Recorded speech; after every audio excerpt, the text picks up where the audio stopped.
So the Washington Post annually creates a list of high schools across the U.S. which are providing significant opportunities for students to take rigorous coursework. The Post formula is simple and consistent.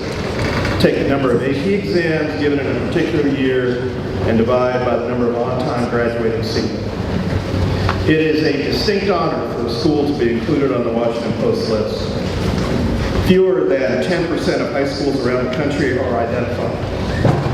In 2017, in the state of Idaho, only 9 high schools out of nearly 200 were included, and among them were all 4 Boise School District high schools. It is my pleasure to announce that once again in 2019, when the Post publishes its list in May, for the 11th consecutive year, all 4 Boise high schools are included on the Washington Post list.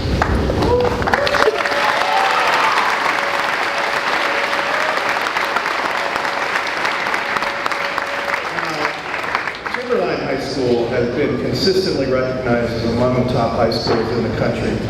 In fact, 2019 will mark the 19th consecutive year that the Wolves have been included on the Post list. Even more impressive, 53% of the student body took an AP exam in 2018, and Timberline's ratio of exams divided by graduates, the formula for the list, was the highest in the state of Idaho among comprehensive high schools.